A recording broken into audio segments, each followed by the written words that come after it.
Para el ensayo triaxial, este permite, ¿no?, evaluar el comportamiento del suelo bajo esfuerzos controlados tridimensionales. La muestra se confina dentro de una celda y se somete a esfuerzos axiales y radiales mientras se mide la tensión cortante que induce la rotura. Existen tres tipos de ensayo, según el libro: el ensayo CD, CU y el W, ¿no? Eh, que primero es sin con consolidación previa y drenaje durante la rotura. El segundo es con consolidación previa pero sin drenaje durante la rotura, ¿no? Ahí se mide la presión intersticial. Y en la última, que es sin consolidación previa, sin drenaje tampoco, y se usa principalmente para determinar la resistencia al corte no drenada en suelos saturados. Eh, y bueno, al final acá le puse unas consideraciones, ¿no?, sobre la presión intersticial. En los ensayos no drenados, la presión intersticial juega un papel crucial ya que afecta la resistencia al corte y la deformación. La ausencia de drenaje genera mayores presiones y lo que puede provocar una rotura súbita. Bueno, acá pueden observar las imágenes, ¿no?, del ensayo triaxial, en las partes de la máquina donde se mete la muestra y cómo se van haciendo las compactaciones, ¿no?, las fases de un ensayo de triaxial, en este caso el CD. Después está el ensayo de compresión simple. Este ensayo se realiza sin confinamiento y se utiliza principalmente para arcillas saturadas, ¿no? Permite obtener la resistencia a la compresión simple, aunque presenta limitaciones al no simular condiciones reales de tensiones tridimensionales.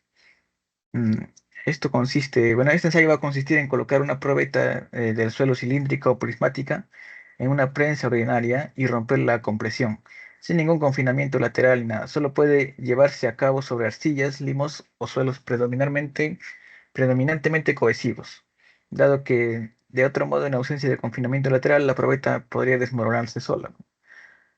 El ensayo es muy rápido y aunque la probeta esté en contacto directo con el aire, por la rapidez con la que se alcanza la rotura y por la impermeabilidad de los suelos ensayados con este procedimiento, se puede suponer que no se produce disipación de las presiones intersticiales generadas en el interior de la muestra.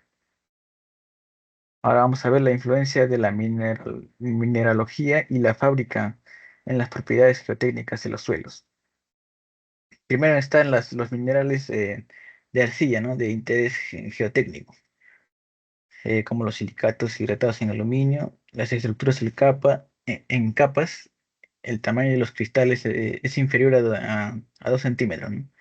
Son minerales más abundantes en la superficie de la Tierra y la estructura está constituida por dos tipos de capas. Los grupos son grupo caolín, grupo hilita y grupos esmécticas. El grupo caolín tiene una composición de aluminio, silicio, oxígeno, ¿no?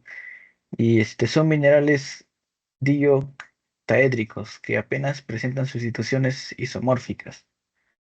La caolinita, cuando está bien ordenada, presenta columnas pseudohexagonales. Y la alosita presenta morfología tubular, en ocasiones irregulares o lobulares. ¿Ya? En el grupo hilita la composición es muy variada, ¿no? Como pueden ver aquí, ya no es como el anterior, sino que tiene más elementos, ¿no? Es el potasio, el aluminio, el magnesio, el hierro, el silicio, etcétera. Las partículas dietríticas eh, bueno, tienen morfología densa planares. Y finalmente, los grupos esmécticas tienen la presencia de cationes levemente hidratados, lo cual favorece la absorción del agua. La monmorillotina es el mineral más frecuente. Ahora vamos a ver las propiedades físicas, ¿no? Las arcillas tienen propiedades físicas plásticas, lo que significa que al humedecerse pueden ser moldeadas fácilmente y al secarse se torna firme y ya cuando se somete a altas temperaturas eh, aparecen reacciones químicas que, entre otros cambios, causan que la arcilla se convierta en un material permanentemente rígido, denominado cerámica. Mm. Las propiedades atómicas, eh, como dice, ¿qué cualidades tienen, no? Las arcillas se caracterizan por tener una estructura laminar con alta superficie específica y una carga eléctrica. Ambas cualidades les confieren a todas ellas una gran capacidad para absorber agua y para fijar e intercambiar iones, entre otras propiedades. En la fracción textural, en la arcilla, bueno, puede haber partículas no minerales, los fitolitos, y químicamente es un silicato hidratado de aluminio, cuya fórmula es, bueno, la que ven en pantalla, ¿no? Se caracteriza por adquirir plasticidad al ser mezclada con agua y también sonoridad y dureza al calentarla por encima de los 800 grados centígrados. Mm, bueno, acá podemos ver sus propiedades geotécnicas, ¿no? En cuanto a la actividad, se define como la relación entre la plasticidad y la fracción de arcilla, y es un indicador de la composición mineralógica. Pueden clasificarse en activas, inactivas y normales. La resistencia influye tanto en la cantidad de arcilla como el mineral predominante. Entre más arcilla existe, la resistencia al corte disminuye. Y la expansividad, que es por absorción del agua, ¿no? Se debe considerar los siguientes factores de absorción: hidratación, expansión osmótica, carga interna laminar y presión en los bordes. Entonces la compresibilidad, las más compresibles son esméticas y las menos las caolinitas. En cuanto al ángulo de fricción, el módulo de Young, también el coeficiente de Poisson. Bueno, acá podemos ver la microfibra de los suelos arcillosos, ¿no? La denominación de la microfibra, mm, de un suelo al ordenamiento o disposición espacial de las partículas, al suelo de partículas, sus poros, sus discontinuidades y demás elementos presentes en el suelo. Después también se va a ver la composición mineralógica y microfibra. A partir de la composición mineralógica y microfibra es posible explicar e interpretar las principales propiedades de los suelos arcillosos. La variedad de factores que intervienen en la formación de estos suelos determina su complejidad geotécnica. La mayoría de las propiedades asociadas a la geotécnicamente tienen su origen en la mineralógica y la fábrica. Otro factor es su carácter inestable en el tiempo, la carga eléctrica, estructuras de floculación, estructuras de dispersión, el reordenamiento de partículas e índice de poros, y finalmente la propiedad geotécnica. Entonces, en conclusión, de todo lo que hemos hablado, la mecánica de suelos es una parte del área de la ingeniería que está dedicada a estudiar las fuerzas y o cargas que son establecidas en la superficie terrestre. El doctor Carter Terzaghi, definición mecánicas de suelo como la aplicación de las leyes de la mecánica e hidráulica a los problemas de ingeniería que tratan con sedimentos y otras acumulaciones no consolidadas de partículas sólidas, producto de la desintegración química y mecánica de las rocas. A través de un proceso de desintegración mecánica y descomposición química, las rocas de la corteza terrestre forman los materiales sueltos que se encuentran en ella. El término suelo ha sido definido de diferentes maneras, ya sea por la definición que venga del geólogo, del agrónomo y del ingeniero civil. Entonces, lo que los ingenieros civiles definen es que el suelo es un conjunto de partículas de minerales, como mencionaron, ¿no?, anteriormente, que es el producto de la desintegración mecánica o de la descomposición química de rocas preexistentes. La definición del suelo, que se considera bastante completa por las conclusiones que de ellas pueden obtenerse, es: suelo es una delgada capa sobre la corteza terrestre del material que proviene de la desintegración y alteración física o química de las rocas y de los residuos de las actividades de los seres vivos que sobre ellas se asienten. Ahora vamos a ver las características geotécnicas de los sedimentos. Los depósitos sedimentarios, como ven, que son las capas, ¿no? Se forman por la acción de los procesos geomorfológicos y climáticos, destacando el medio de transporte y la meteorización. Los distintos medios de sedimentación originan una serie de depósitos cuyas características geotécnicas están relacionadas con las condiciones de formación de estos sedimentos. Los sedimentos se forman, ¿no?, forman los depósitos coluviales. Los depósitos coluviales son materiales transportados por gravedad, la acción de hielo, deshielo y principalmente por el agua. Su composición depende de la roca de la que proceden, estando formado por fragmentos angulares, generalmente de tamaño grueso, englobado en una matriz limo-arcillosa.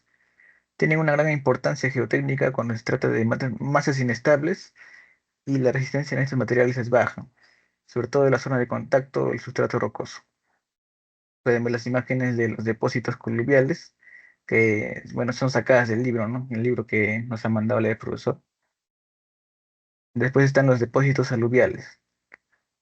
Como dice su nombre, son materiales transportados y depositados por el agua. Su tamaño varía desde la arcilla hasta las gravas gruesas, cantos y bloques. Están muy desarrollados en los climas templados, ocupando cauces y valles fluviales, llanuras y abanicos aluviales. Generalmente presentan un nivel freático alto. Los aluviales constituyen una fuente de recursos de materiales para la construcción, sobre todo como áridos. Después están los depósitos lacustres, ¿no? Mm, son sedimentos de grano fino, predominando los limos y las arcillas. Frecuentemente presentan estructuras laminadas en niveles muy finos. En condiciones de agua salada se forman precipitados de sales. Después están los depósitos litorales. Como dice su nombre, son materiales formados en la zona intermareal por la acción mixta de ambientes continentales y marinos, influyendo en este caso las corrientes, el oleaje y las mareas. Predominan las arenas finas y los limos, pudiendo contener abundante materia orgánica y carbonatos. Después están los depósitos glaciares. Son depósitos transportados y depositados por el hielo o por el agua del deshielo. Están formados por tilitas y morrenas.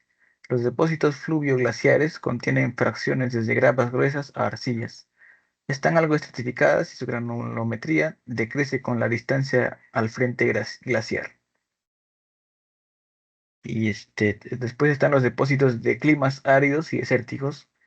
Eh, los ambientes áridos tienen una serie de implicaciones ingenieriles y medioambientales como la desecación profunda, la acumulación de sales y la alta movilidad de los sedimentos con el viento. Sus características son que son muy bajo en contenido de humedad, ¿no? Tiene bajo contenido en materia orgánica y, eh, está en desarrollo de una costa rica en sales. Después están los depósitos evaporíticos.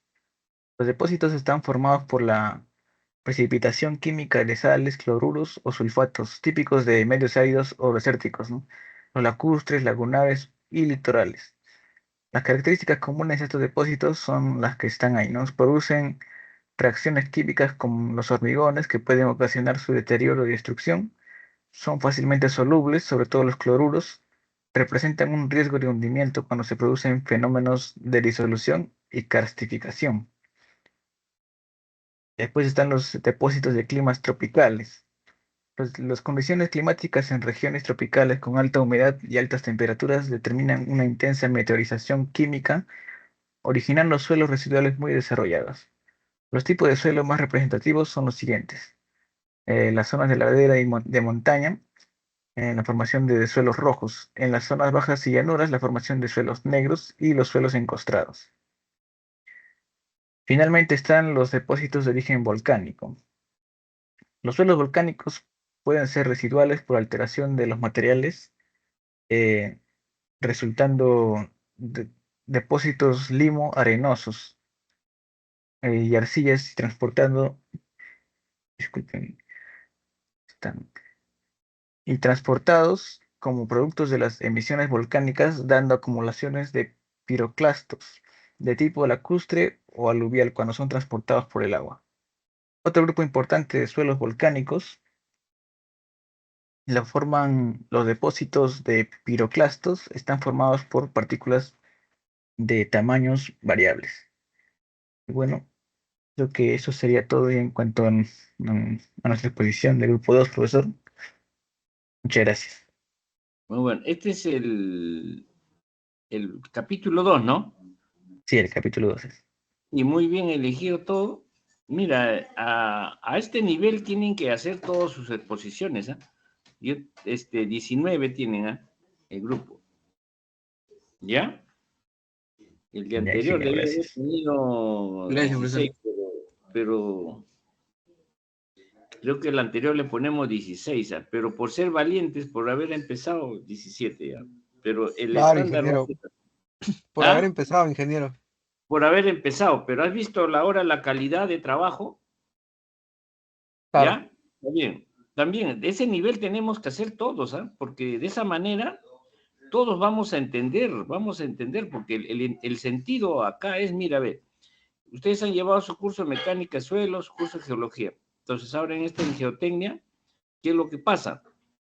Estamos viendo cómo es que tenemos que aplicar en todas nuestras obras de ingeniería, cómo es que tenemos que analizarlo grano a grano, agua a agua, los factores de los suelos, cómo se acumulan, cómo es que inciden en las obras. Mira, se van dando cuenta, cuando ustedes van a hacer ese análisis, van a llegar a ello, ¿ya? Entonces, a ver, el otro grupo, Grupo del Ya, delegado. profesor. Buenas. buenas. ¿Me escucha? ¿Me escucha? Sí, no. Sí, sí. Ahorita comparto, profe.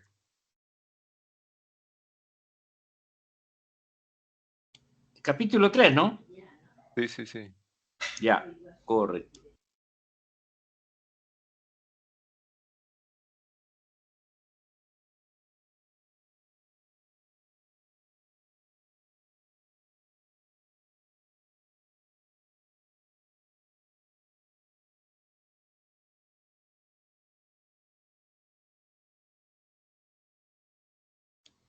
Está Delgado y Reyes, ¿no? Sí, los dos. Delgado y Reyes. Ya como delegado ya tiene un punto ya. Ya, ya, buenas noches, profesor. Buenas noches, compañeros. En la noche de hoy me toca exponer mecánica de rocas. El índice está conformado por la introducción, propiedades físicas y mecánicas de materiales rocosos, tensiones y deformabilidad en las rocas, resistencia y deformabilidad, discontinuidades, resistencia y deformabilidad en matrices de macizos rocosos, las tensiones naturales, clasificaciones geomecánicas. Bueno, empezando con ¿qué se encarga la mecánica de rocas? En mi tema de hoy se va a encargar del estudio de las rocas.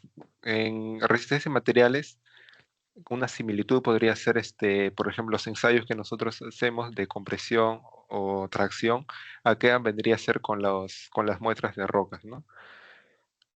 Algunas aplicaciones de la mecánica de rocas en ingeniería civil es la estabilidad de taludes, como podremos ver aquí. Es necesario estudiar, por ejemplo, la parte de arriba puede ser suelo, ¿no? Pero, pero donde está la carretera o las laderas son rocas. Y para que haya una correcta construcción de la carretera, ¿cómo? Se tiene que estabilizar el talud. Para la construcción también de la línea 2 del metro, que está es por subterráneo, se tiene que, la, la, la cabeza de la perforadora tiene que estar adecuada para las rocas que va a encontrar en el camino. La excavación de taludes, cimentaciones, canales de irrigación y cortes en caminos. Aquí podemos ver cuando están perforando los túneles. Aquí están en una mina, también importante para la mecánica de rocas. Ahora vamos a ver la diferencia de una matriz rocosa y macizo rocoso. La matriz, llamada también a roca intacta, nos referimos a un elemento que puede ser de un trozo. Un ejemplo que es, por ejemplo, tenemos una pared y la vamos a tarrajear. Cuando está todo pulido, todo limpio, vendría a ser una matriz rocosa. Las discontinuidades vendría a ser, por ejemplo, si no se le echa agua, va a empezar pequeñas rajaduras, Ahí pequeñas, quiero sí, dejar, ¿no? ¿Sabe qué cosa es el concreto? concreto, Sí, sí, sí, mezcla de cemento y los agregados. pero en conclusión, el concreto viene a ser una roca artificial. Sí, la caliza y... No, es una roca artificial el concreto. Ujú. Ya presencialmente les voy a explicar por qué, ¿ya? Pero eso ya tienen que tener en concepto. Entonces, si ustedes van a hacer el estudio de macizo rocoso, similar también va a ser el estudio de concreto, ¿no? Casi por ahí.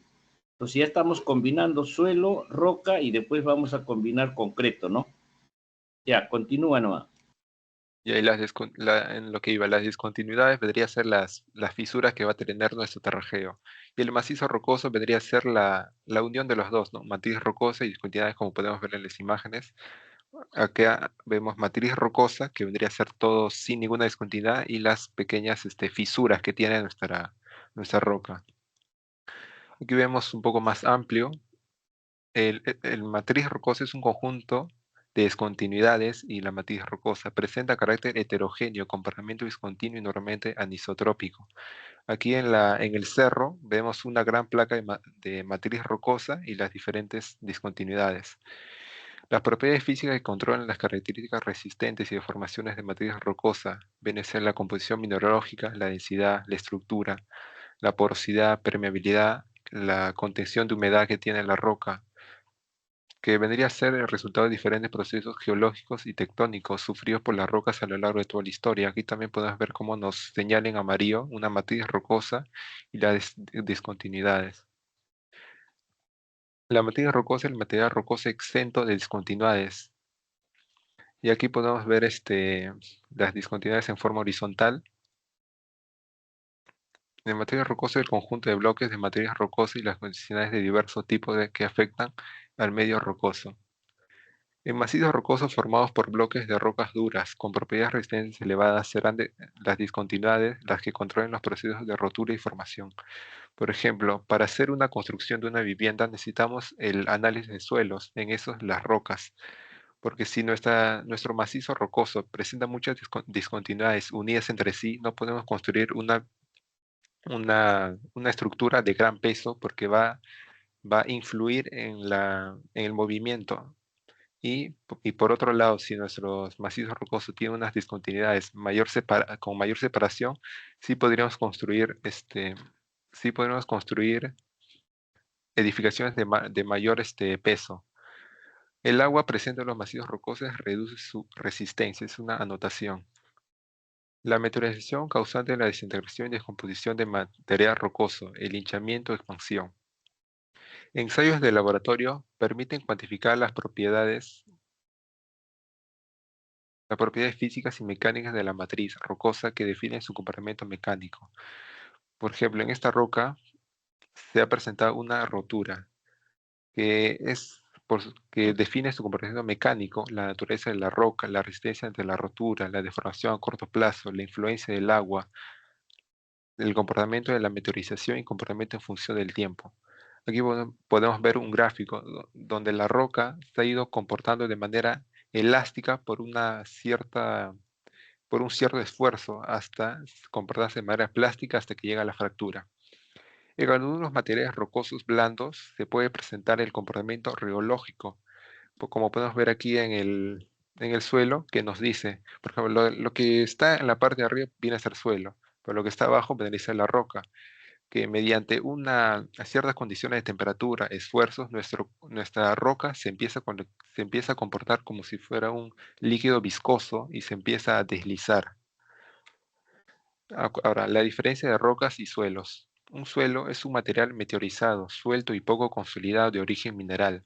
La roca es un material natural resistente, consolidado que ha de ser removido mediante voladura. Algunos investigadores dicen que la mayor diferencia es la resistencia a la compresión.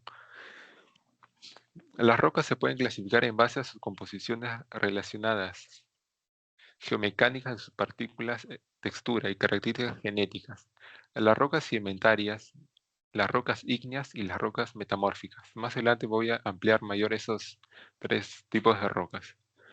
Las rocas sedimentarias son las formadas por la acumulación de materiales y partículas por precipitación química y por el crecimiento de organismos o condiciones subáreas y subacuáticas.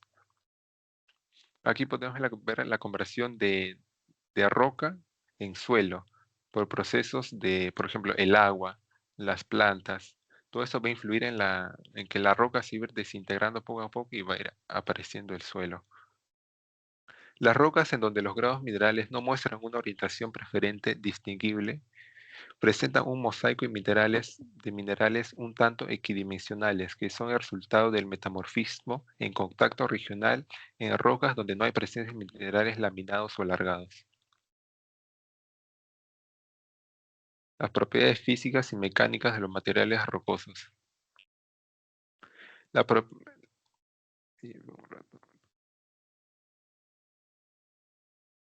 Las propiedades de identificación y clasificación. La composición mineralógica, la fabricación, el tamaño del grano, el color, porosidad, peso específico, permeabilidad, durabilidad y alterabilidad. Ahora vamos a ver los tipos de rocas, las ígneas, las sedimentarias y las metamórficas. Acá podemos ver los diferentes tipos de rocas respecto a su respectivo origen.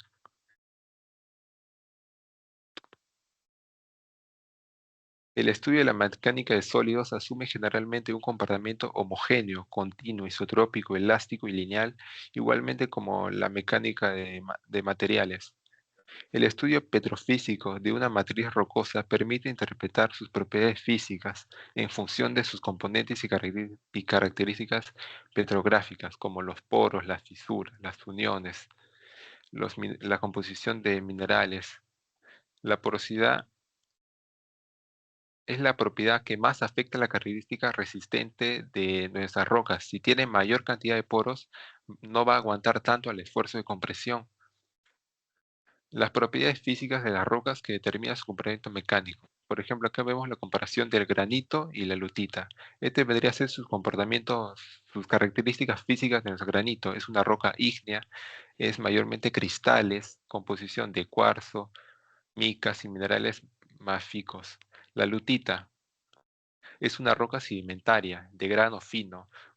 Lo que le caracteriza al cristal, por ejemplo, que podemos tener en un espejo, en una ventana, es que al pequeño golpe se rompe en fracción de segundos, ¿no? No tiene una deformación.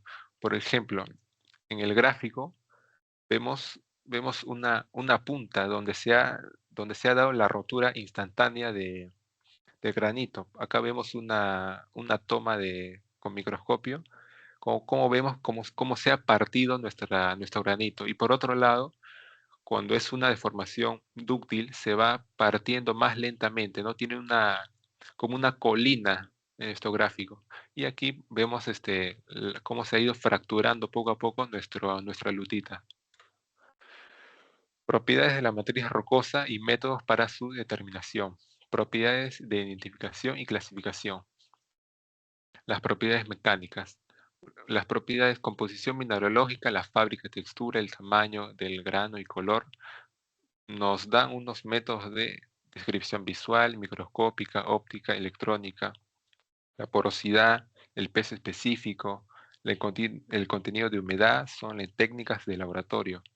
La permeabilidad es ensayo de permeabilidad, la durabilidad, vemos cómo se determina mediante los ensayos. La resistencia a la compresión, resistencia a la tracción, velocidad de ondas, todos esos temas los voy a tratar más adelante. La porosidad es la relación entre el volumen ocupado por los huecos o poros de la roca respecto al volumen total. Es la propiedad que más afecta, como dije, a la prueba de resistencia tanto de materiales como de las rocas que estamos tratando ahora. El peso específico o peso unitario de una roca depende de sus componentes y se define como el peso por unidad de volumen. Sus unidades son los newton toneladas fuerza. Acá son los valores típicos de diferentes materiales que vamos a ver. La permeabilidad, la filtración o flujo de agua a través de la matriz rocosa, se produce a favor de los poros y fisuras, dependiendo la permeabilidad de la interconexión entre ellos y los otros factores como el grado de meteorización, la anisotropía y el estado de esfuerzos. La resistencia a compresión simple es el máximo esfuerzo que soporta la roca sometida a una compresión uniaxial. Uniaxial vendría a ser porque pasa por el axis. El axis, el eje central, ¿no? Como vemos en la imagen. La fórmula vendría a ser la fuerza compresiva aplicada entre el área de aplicación. La resistencia a la tracción, que vendría a ser el que estamos jalando, como si fuera una liga, ¿no? Estamos jalando, se está estirando. La fuerza de esfuerzo que soporta el material ante la rotura por tracción. Es lo mismo, simplemente cambia la dirección de las fuerzas. La resistencia a compresión simple o resistencia uniaxial es el máximo esfuerzo que soporta la roca sometida a compresión uniaxial. Acá vemos una estimación aproximada y clasificación de la resistencia a compresión simple de suelos y rocas a partir de índices de campo. Todo esto se ha hallado en laboratorio y ya está, como vemos en una tabla, ¿no? Vemos la separación de arcillas débil, firme, rígida, muy rígida, y en las rocas, roca blanda, dura, muy dura. Y aquí vemos la separación de arcillas. Por ejemplo, esa es una arcilla muy débil, como vemos, prácticamente parece barro. Esa es una arcilla dura, merece una roca blanda, y merece una roca muy dura.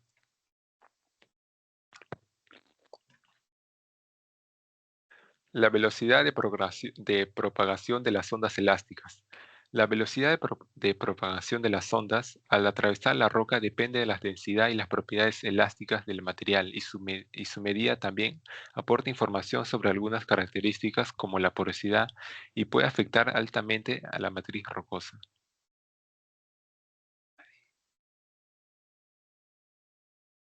Clasificación de las rocas con fines geotécnicos. Como vimos al inicio de este tema, las rocas son sedimentarias, ígneas y metamórficas. El valor empleado para la clasificación de las rocas de la matriz rocosa es el módulo relativo o relación entre el modo de elasticidad y su resistencia a la compresión simple, relación que varía en su litología. La meteorización aumenta la porosidad, la permeabilidad, la deformación del material rocoso y disminuye su resistencia. La clasificación de los macizos rocosos están basados en alguno o varios factores que determinan su comportamiento mecánico, como por ejemplo las propiedades de la matriz rocosa, frecuencia o tipo de discontinuidades, el grado de meteorización, el estado de tensiones in situ, la presencia de agua. La clasificación de rocas a partir de su resistencia a compresión simple. Si la resistencia a la compresión simple es de 1 a 5 megapascales, significa que es muy blanda. Y podría ser una sal. Por ejemplo, acá vemos una sal, el esquito, el granito, la caliza, el basalto. Pero si es mayor a 250, puede ser un basalto. Acá está el basalto, que es extremadamente dura, con una resistencia de 250 megapascales. La clasificación geológica general de las rocas ígneas, se origina por la solidificación del magma. Diferentes tipos de ejemplos de rocas: el granito, la diorita, el gabro, basalto, obsidiana, andesita y dacita. Las rocas metamórficas, las foliadas y las no foliadas, las rocas sedimentarias. Los materiales rocosos meteorizados pueden ser definidos en una amplia aceptación como aquellos que se encuentran en la transición entre la roca y el suelo, aceptando un amplio rango de propiedades geotécnicas y características mixtas. La diferencia entre el suelo y la roca, según algunos autores, se establece por el grado de compactación o cementación por la durabilidad. Acá podemos ver el cambio, donde es suelo y lo de abajo vendría a ser roca. Las acciones de origen físico producen la fracturación mecánica de las rocas, las más importantes controladas por el clima. Por ejemplo, la formación de hielos, la insolación, la formación de sales, hidratación, capilaridad. En esta roca que se ha caído un pedazo, como vemos en el paisaje, es desierto. Entonces los cambios de temperatura entre el día y la noche vienen a ser bruscos. Y todos esos cambios a menudo van a hacer que la roca se agrande y se contraiga, y va a hacer que una parte de ella se caiga como un cascarón. Acá podemos ver la formación de hielos. Los poros van a contener agua y esto va a hacer que la roca sufra fisuras, cortes. Acá vemos la presentación de sales, y acá también de sales. Entonces, un ratito, mira, el anterior, ¿no? Mira, qué interesante este análisis. En el campo ustedes tienen que hacer este análisis, por ejemplo. ¿Por qué, no? Esta roca se desintegra. ¿Por qué la presencia de sales también hacen que se requebraja las rocas, ¿no? Y cómo crean las fisuras y después el desmoronamiento y después se convierte en suelo, ¿no? Interesante. Ese es así, como se hizo el análisis de suelo, acá estamos haciendo el análisis de las rocas, ¿no? A ver, continúa. Sí.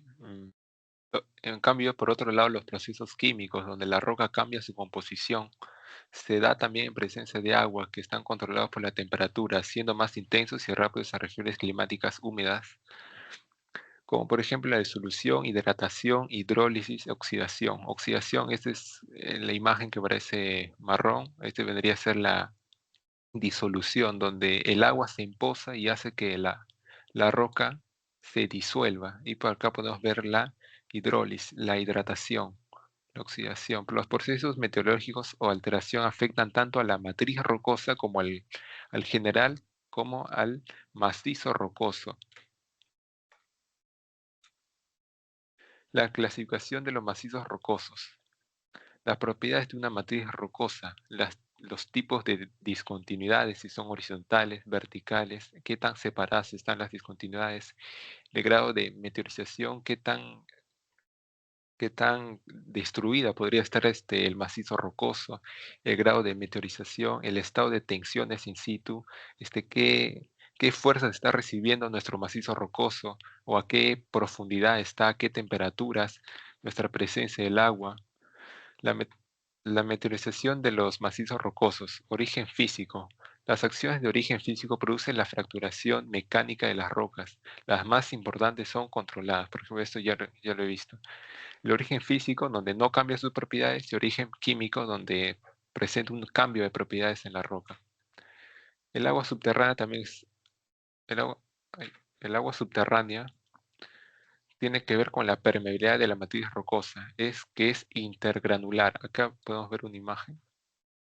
Intergranular, ¿qué quiere decir? Que no presenta discontinuidades visibles al ojo humano, sino tiene que estar por microscopio.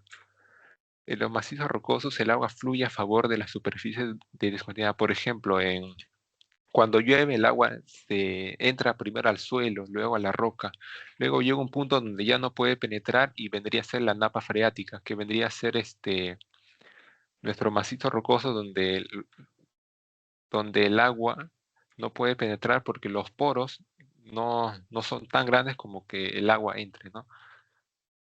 Las tensiones y deformaciones en las rocas. La mecánica sólida asume un comportamiento ideal para nuestros materiales, como es homogéneo, continuo, isotrópico, ideal y elástico. Pero en las rocas, a diferencia de todos los materiales artificiales, como vemos como el concreto, ¿no? O el acero, o el hormigón, presentan defectos estructurales debido a la variación en la composición mineralógica. Ahora, fuerzas superficiales. Las fuerzas superficiales vendría a ser daños encima de la superficie como por el propio peso, el esfuerzo, que representa la fuerza entre el área, fuerza y entre el área. Hay tres tipos de fuerzas: fuerzas compresivas que está aplastando, comprimiendo la roca; fuerzas traccionales que está estirando. Si vemos aquí, en la roca se forma una cadera, que significa que está deformándose. Las fuerzas tangenciales, que vendría a ser un corte. La deformación. En resistencia de materiales, esto también lo vemos, que vendría a ser la longitud final menos la longitud inicial entre la longitud inicial. El círculo de Lemort nos permite representar diferentes estados de esfuerzos. Efecto de la presión intersticial. El agua ejerce un esfuerzo hidrostático de igual magnitud en todas las direcciones. El agua está presente en la roca. Este esfuerzo contrarresta la componente normal del esfuerzo. El agua también se usa en el laboratorio cuando hacemos el estudio de esfuerzo triaxial. Acá vemos un ejemplo de aplicación de Moore. Resistencia a la rotura. La resistencia se define como el esfuerzo que la roca puede soportar para unas ciertas condiciones de formación. La resistencia pico, que vendría a ser como su nombre dice, ¿no? El pico, el más alto que se puede alcanzar. se produce por una cierta deformación a la que se denomina deformación de pico. Y la residual es el valor a que la roca cae, la resistencia de algunas rocas para deformaciones muy elevadas. La rotura se produce cuando la roca no puede soportar las fuerzas aplicadas, alcanzando el esfuerzo un valor máximo al de la resistencia pico. Acá vemos los diferentes tipos de compresión, que viene a ser el uniaxial, biaxial y triaxial.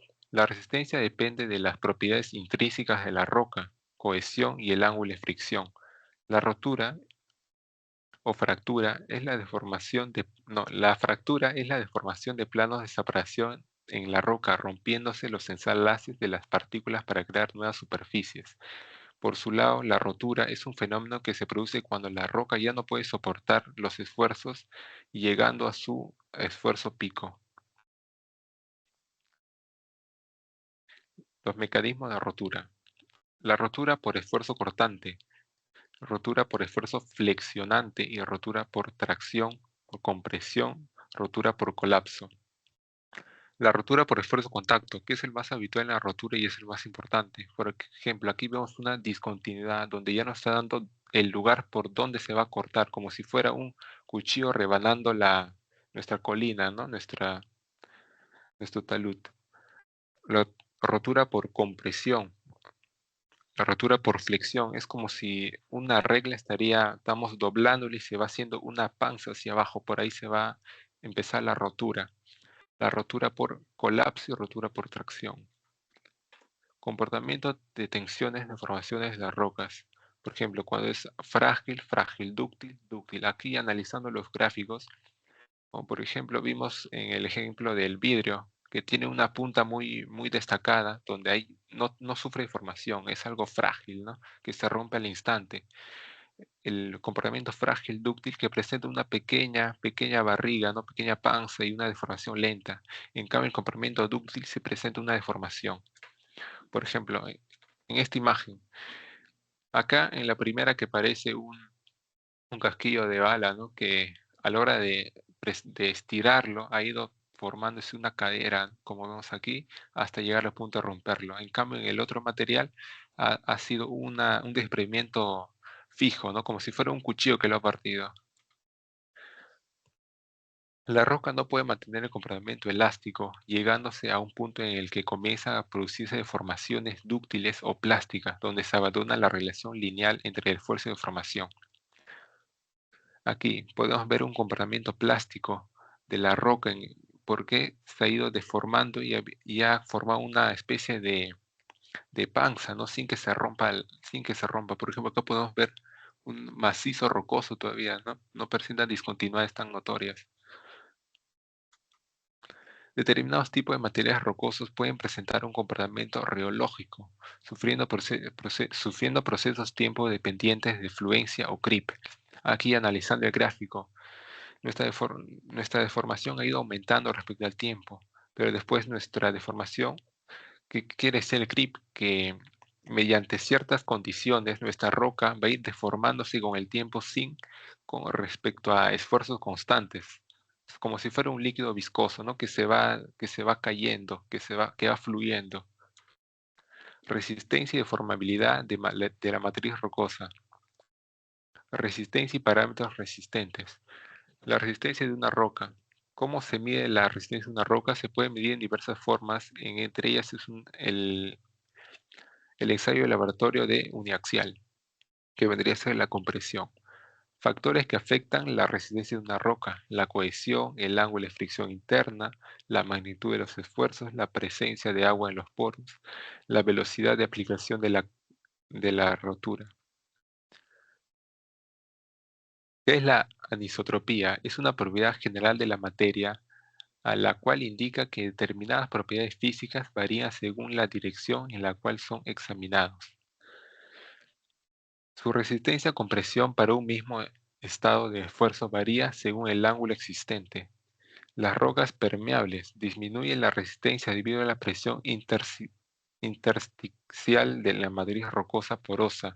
Esto sucede porque la presión intersticial actuará en contra del esfuerzo normal, oponiendo rotura y cumpliendo el principio de la tensión. efectiva.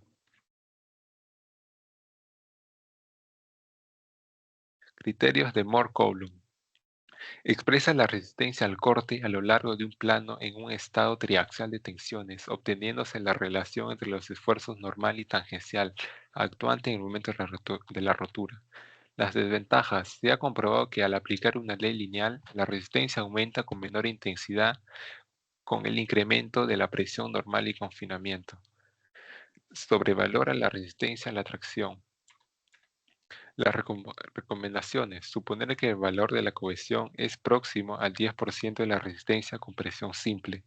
Optar un valor de ángulo de rozamiento interno según el nivel de tensiones con el que trabaja. El criterio de Hoek-Brown. Acá creo que he puesto el criterio de Hoek-Brown. Acá vemos las fórmulas donde esfuerzo 1, el esfuerzo principal mayor en rotura, el esfuerzo 3, el esfuerzo principal menor de rotura, mi m, una constante, donde ya no, en el libro nos está dando las constantes para cada tipo de material, donde ya ha sido analizado en el laboratorio, nuestro esfuerzo EI, resistencia a la compresión simple. Y por nuestro M, como ya nos está dando, pero acá también se le halla con diferentes fórmulas, donde nuestro valor D es un factor que depende sobre todo del grado de alteración al que ha sido sometido el macizo rocoso, donde su valor varía de 0 hasta 1. Aquí podemos ver los diferentes ejemplos, ¿no? Si mi D es 0, significa que es una excelente calidad de voladura, controlado excavación con tuneladora, como es lo que está haciendo la línea 2 del metro. Si es de 0 a 0.5, es una excavación mecánica o manual en macizos rocosos de mala calidad. Cuando aparezcan problemas de formaciones en piso durante el avance, la alteración puede ser severa o menos que se coloque una contrabóveda temporal, tal como se muestra en la figura. Aquí podemos ver en el techo, ¿no? Una contrabóveda. Y acá no vemos nada porque el suelo está sosteniéndose a sí mismo, ¿no? De 0.8, la voladura es muy mala calidad y el túnel en roca compromete con daños locales severos. De 0.7, pequeñas voladuras en taludes de ingeniería civil dan lugar a pequeños daños de macizo rocoso. Y ya de 1, los taludes en las grandes minas a cielo abierto sufren alteraciones significativas debido a las grandes voladuras de producción y también a la relajación de tensiones, a retirar el estéril recubrimiento. Ahora comparan las relaciones de Hoek-Brown con la relación del círculo de Moore, que la ecuación de Hoek-Brown permite un análisis detallado de la resistencia de la matriz rocosa que puede ser útil en determinados casos. Por ejemplo, la principal dificultad estriba en el que al ser un criterio no lineal, los valores de ambos parámetros no son constantes, sino que son en función del valor del esfuerzo. Los autores proponen un método de evaluación de estos parámetros mediante la aplicación de las ecuaciones de criterio y la simulación de pares. Aquí vemos la comparación del Moore-Coulomb versus el Young-Brown, que este método se diseñó por la necesidad de hacer comparaciones entre los dos métodos, que debe determinar los ángulos de fricción y las resistencias cohesivas para cada macizo rocoso e intervalo de esfuerzos. Nos dan una fórmula que dice la relación lineal definida entre el círculo de Moore-Coulomb para la resistencia al corte T y ángulo de esfuerzo normal dado. Se encuentra sustituyendo los valores. La línea obtenida al aplicar, acá como vemos en el gráfico, ¿no? La línea obtenida al aplicar dicha relación sirve de base para el ajuste que se realiza al equilibrar las áreas por encima o por debajo del círculo de Moore a la curva general mediante la ecuación.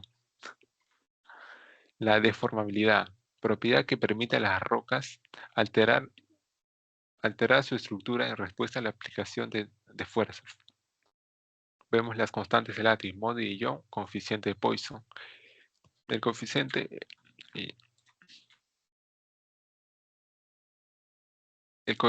de Young, no, el modelo de Young define la relación lineal elástica entre el esfuerzo aplicado y la deformación producida en la dirección aplicada.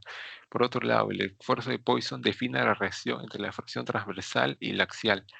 El Poisson, por ejemplo, es una constante donde podemos relacionar nuestra deformación axial en el axis con nuestra deformación lateral, transversal, longitudinal en las tres direcciones. Acá vemos el ensayo uniaxial, aquí creo que hay un video. Están preparando nuestra muestra de roca para que vaya a hacer el análisis de compresión axial. Están poniendo los sensores. Y aquí ya empieza la prueba.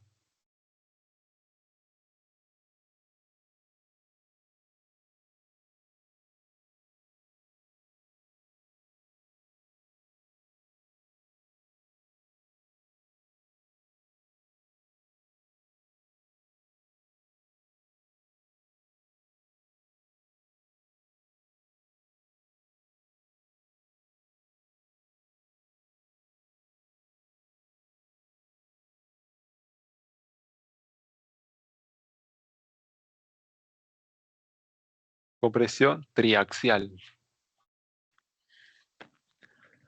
Determina la línea de resistencia del material rocoso ensayado, los valores de sus parámetros resistentes, cohesión y fricción. Procedimiento. La probeta es comprimida radialmente por una presión confinante constante. Una vez alcanzada dicho nivel de presión, se aplica carga axial hasta conseguir la rotura de la probeta.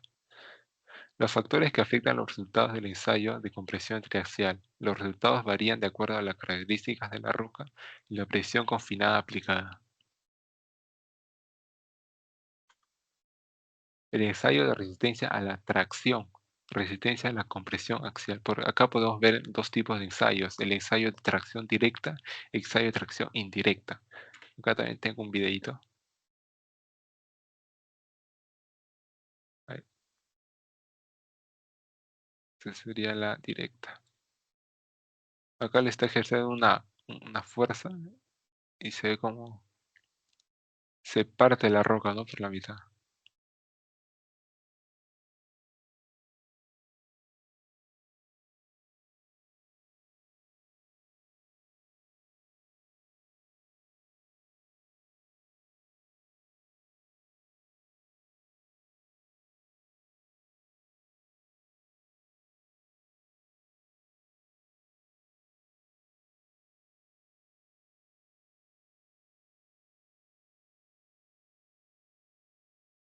Y ahora le paso a mi compañero para que siga con la exposición.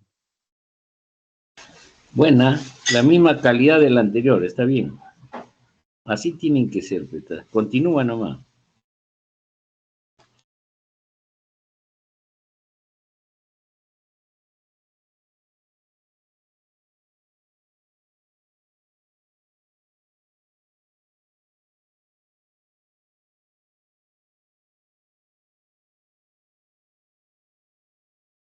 ¿El alumno Jeffrey está conectado?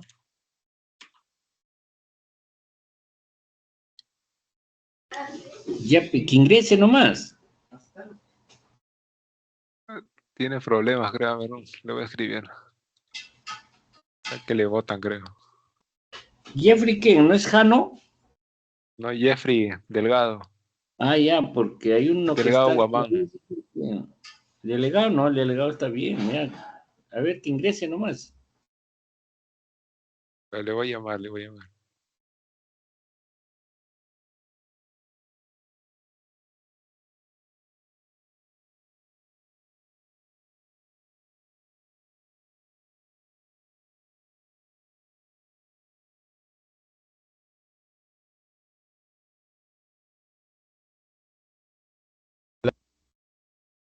Hola, sí, hola. Ahí está, ya se escucha ya. Expon, compañero Jeffrey. Aló, aló, aló, diciendo que como afinar los Afina la micrófonos. garganta. Ajá. Y a ver, No, continuando, tenemos. y a Jefferson, a ver, Sí, sí, profesor. la semana de la facultad creo que te ha dejado sin la garganta seca. Ya, ingrese, ingrese, ingrese. No, sí, estoy ya.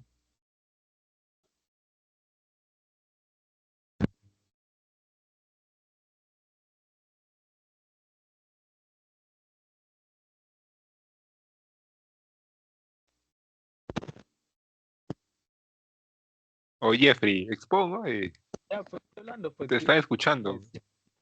Que continúes, pues, discontinuidades. Ya, ya. A ver, compañero, ¿no? Ha estado hablando acerca de las discontinuidades, pero ¿qué discontinuidades, no?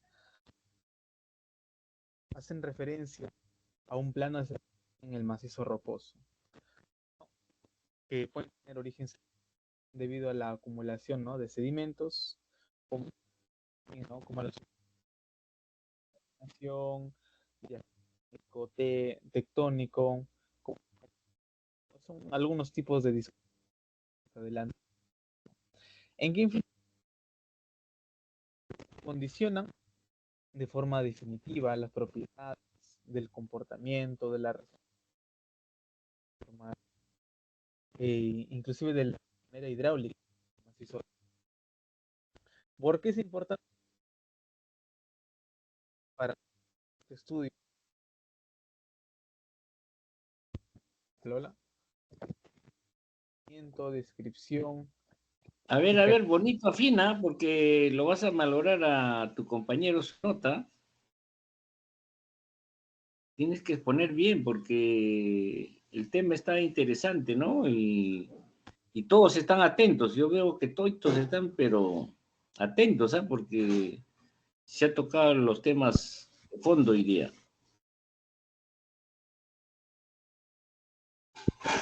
A ver, arregla bonito tu micrófono. Estoy intentando lo máximo que puedo, profesor. Ahí, ahí. Te escucha entrecortado, Jeffrey.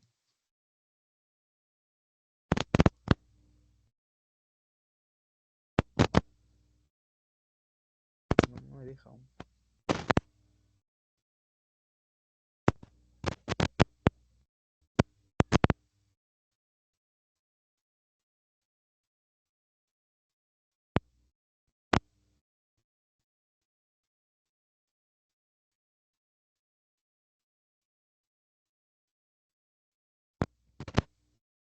A ver, entonces, expon nomás. ¿Tú puedes exponer, tu compañero?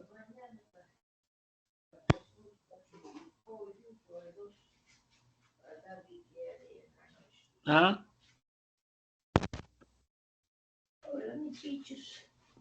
¿Aló? ¿puedes exponer tú? Jeffrey está emocionado por exponer, profesor. Sí, pero su micrófono, pe. O que Ahora te sí, pase. profesor, ¿se escucha bien? Ahora sí, recién, ya. Ya, listo. Había cambiado, estoy cambiando de equipos. Ya. Como decía, ¿no? Las discontinuidades es importante hacer un correcto reconocimiento, una correcta descripción, caracterización, porque es justamente ayuda, ¿no? A entender el comportamiento mecánico e hidrogeológico del macizo rocoso. En el caso, pues, de la estabilidad para excavaciones, cimentaciones de la roca, dependiendo de la orientación y también de la resistencia de las discontinuidades, ¿no? Siguiente diapositiva, compañero. Ahí está, ¿no? Aquí un breve resumen, ¿no? De qué son las discontinuidades, como ya les había dicho. Justamente, ¿no? ¿Qué es un macizo rocoso? Un macizo rocoso es matriz rocosa y discontinuidades, ¿no? Un conjunto de ambas. Las discontinuidades justamente se clasifican en planares y lineales, ¿no? Sistemáticas y singulares. Más adelante vamos a ver justamente ejemplos de estas mismas. Puede pasar, compañero.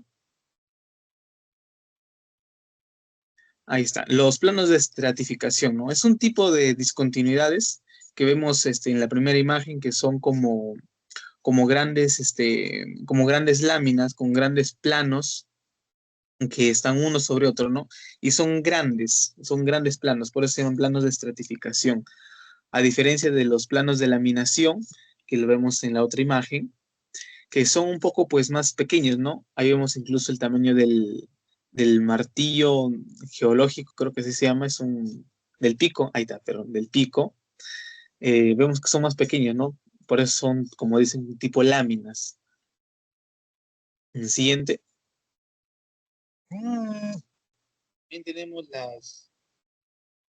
También tenemos las diaclas, que son como roturas en el macizo rocoso, pero que no hay, no Con hay paciencia, con desplazamiento, sino que paciencia. solamente No, disculpe, tienes que pronunciar bien también, pe. ¿Qué cosa has dicho acá? ¿Qué has dicho? ¿Diacla? diaclasas. Así, correcto, pe. Con calma, con paciencia. ¿Tú has visto las diapositivas que les he pasado de la geotecnia para ingenieros? Entonces, ahí como habla el expositor, calmado, con paciencia, bordeando los conceptos, todo, ¿no? Pues tú parece que estarías apurado ya. ¿Ya? Ya, profesor, está bien, sí, no hay problema. Me adapto. Bueno, las diaclasas, como les había dicho, son como roturas en el macizo rocoso, pero no hay este desplazamiento, a diferencia de las fallas, sino que solamente hay como una separación. En cambio, los planos de esquistosidad son justamente como planos, pero ha habido una cierta deformación, se han angulado. Esto más que todo es debido al movimiento tectónico, inclusive por el propio peso del macizo, ¿no? Que se puede hacer. Siguiente diapositiva, por favor. Justamente aquí tenemos lo que son las fallas, que es justamente como roturas en el macizo, pero en los cuales sí hay desplazamiento, ¿no? Por ejemplo, ahí vemos por ejemplo, no sé, si agarramos una línea gruesa que está más o menos en el medio de la imagen, como que se ha dividido en tres, ¿no? Por el desplazamiento justamente. Y también aparte tenemos los diques, que es como justamente debido al movimiento tectónico, que de que del manto magmático incluso se llegan a sobresalir ese tipo de ese tipo de erupciones, se puede decir, ¿no? Que por ejemplo, ¿no? El dique mayormente está compuesto de roca, de un tipo de roca ígnea, y lo que está a los costados, como se puede ver, es una roca sedimentaria, ¿no?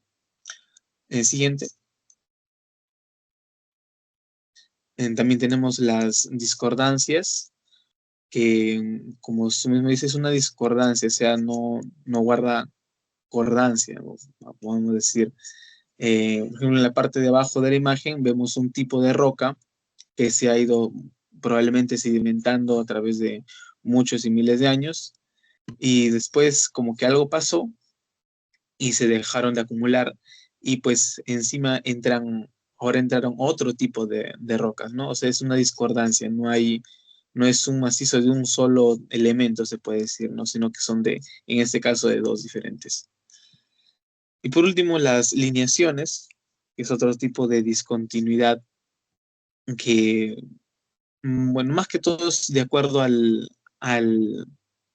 las líneas que pueden dar, ¿no? Por ejemplo, pueden ser de manera horizontal, paralelas entre ellas, de manera diagonal, alrededor de un eje, o también se pueden intersectar ese tipo de planos, ¿no?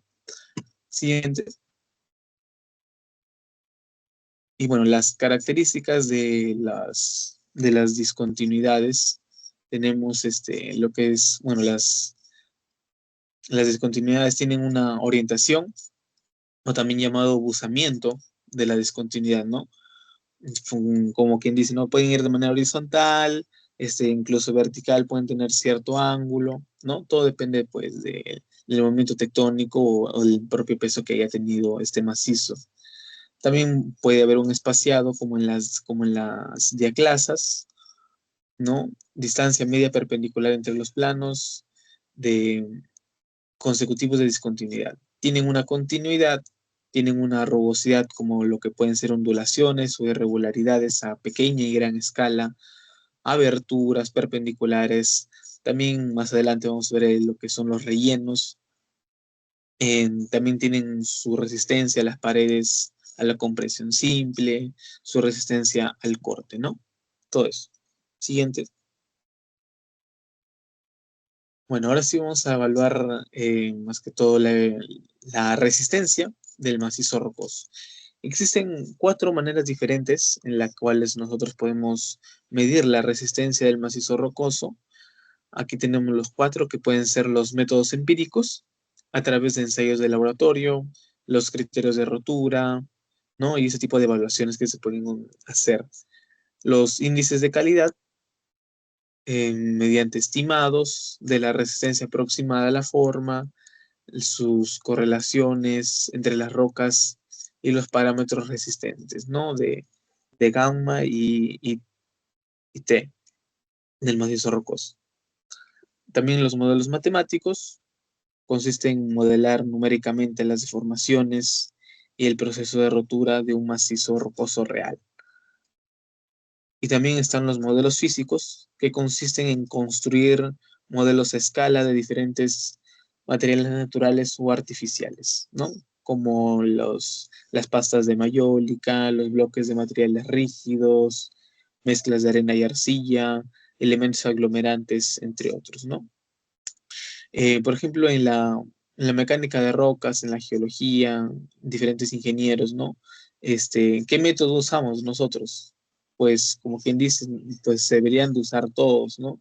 Pero dependiendo la rigurosidad con la que queramos hacer el ensayo, con la rigurosidad que queramos hacer la evaluación, se pueden utilizar, como quien dice, ¿no? Todos los métodos o el más eficiente, el más rápido, dependiendo de lo que queremos realizar, ¿no? Pero como siempre se dice, es mejor estar más seguro y pues realizar inclusive, se pueden utilizar los 4 métodos, ¿no? Siguiente. Bueno, aquí tenemos consideraciones para la resistencia al corte. Por ejemplo, ¿no? Como mi compañero alguna vez expuso, por ejemplo, no tenemos ahí una probeta, bueno, en este caso, ¿no? Bueno, no siempre va a ser probeta, casi siempre va a ser como va a ser siempre casi como una roca, ¿no? Que alguna vez tuvo una discontinuidad y ahí tenemos, ¿no? Ahí tenemos los dos, bueno, la misma roca como tal, pulida por dentro, se puede decir, en la cual está sometida a una fuerza normal y una fuerza cortante, ¿no? Para medir justamente su esfuerzo normal y su esfuerzo cortante. ¿De qué manera se mide estas discontinuidades lisas? Como les dije, ¿no? Casi en el caso de que la superficie esté pulida. Eso se mide en laboratorio mediante un aparato que justamente, no, supongamos, no se pone o sea, en palabras más, palabras menos, se puede decir, ¿no? Que hay un pedazo de roca lisa, por un lado, se coloca encima de otro, de la misma cuadrado, supongamos, y se pone en una mesa que comienza a darle comienza como que a inclinarse, ¿no? Y se mide el ángulo en el que se desplazó una sobre otra, vamos a decir. No es en el caso de discontinuidades lisas, la cual es casi no, pues no existe, ¿no? Pero igual siempre es importante tener en cuenta. Lo que mayormente se ve son las discontinuidades rugosas, como se ve acá, ¿no? En la otra imagen, cuando hay, pues, rugosidad, ¿no? El índice de rugosidad y como se ve en la imagen real, ¿no?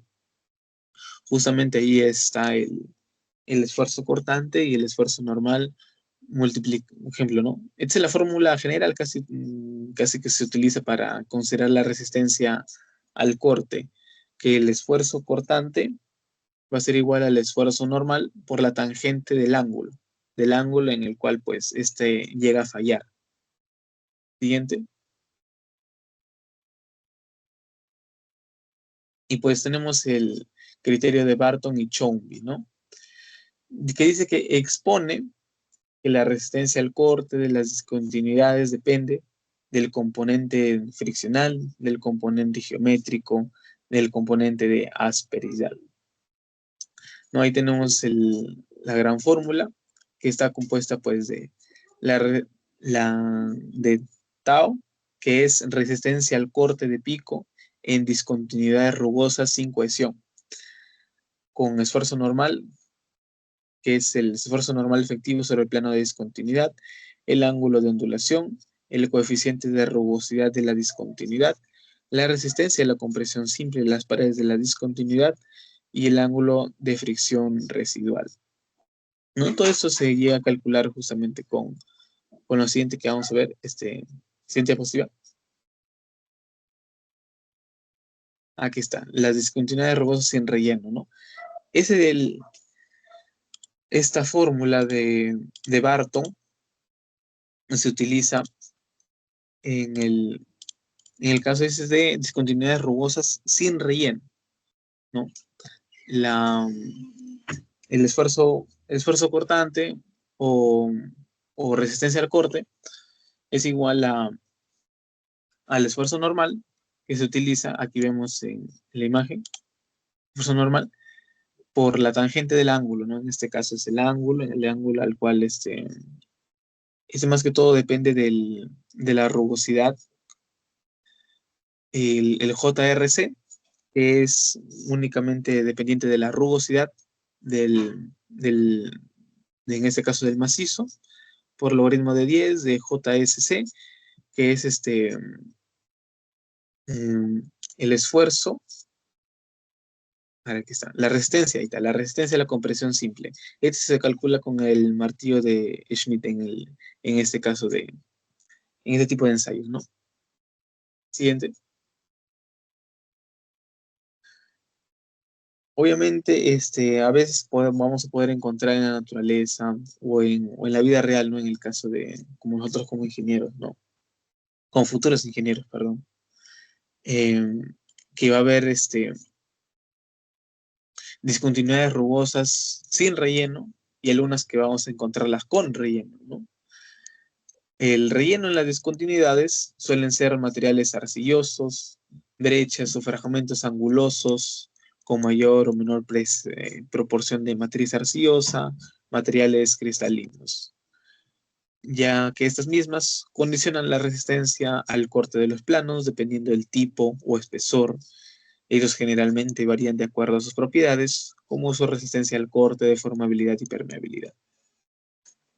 Y justamente la permeabilidad de la resistencia de discontinuidades. ¿Por qué es importante la permeabilidad en las discontinuidades o en los macizos rocosos? Ya que, como quien dice, ¿no? El agua puede justamente penetrar en las aberturas que hay en el macizo a través de las discontinuidades y esas, en el caso de resistencia al corte, en el caso de los esfuerzos que queramos realizarle al macizo, esas aberturas se pueden llenar de agua muchas veces y pueden hacer que haya poca fricción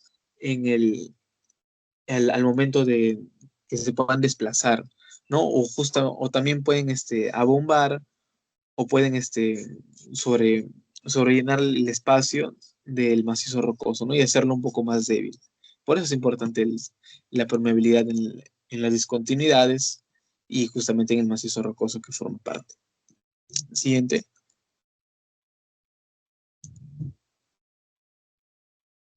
Y justamente aquí tenemos, ¿no? El ensayo de resistencia al corte de discontinuidades que determina, como que ya habíamos dicho, resistencia al corte de pico, de resuelve con discontinuidades en función de los esfuerzos normales aplicados, ¿no? Por ejemplo, aquí tenemos una que es justamente la célula de Hooke, que se utiliza para este tipo de ensayos. Por ejemplo, ¿no? Arriba se ejerce un esfuerzo, una carga o una fuerza normal, y al costado pues se aplica lo que es la fuerza cortante, ¿no? Y de esa manera se calcula su resistencia al corte. Siguiente. Resistencia, y ahora vamos a ver un poco más, aparte de la resistencia, también vamos a ver la deformabilidad de los macizos rocosos, ¿no? Siguiente. Ahí está. Ahora que ya hemos considerado que el macizo rocoso está compuesto de matriz de roca y discontinuidades, Ahora la resistencia no solamente va a ser del macizo, de la matriz rocosa, sino que también va a depender de la resistencia de las discontinuidades, ¿no? De ambas en sí, tanto la cohesión o como su ángulo de fricción interno que éstas tengan. Siguiente. Por ejemplo, aquí tenemos, ¿no? Transición de la matriz, entre la matriz rocosa y el macizo rocoso. Por ejemplo, ¿no? Podemos agarrar una gran sección de una matriz rocosa y ir poco a poco, ir disminuyendo el tamaño, reduciendo ese círculo y vamos a encontrar en cierto punto que pues no hay una discontinuidad. Entonces, en ese espacio tan chiquito, esa es la matriz rocosa. Después vamos a ir poco a poco, ¿no?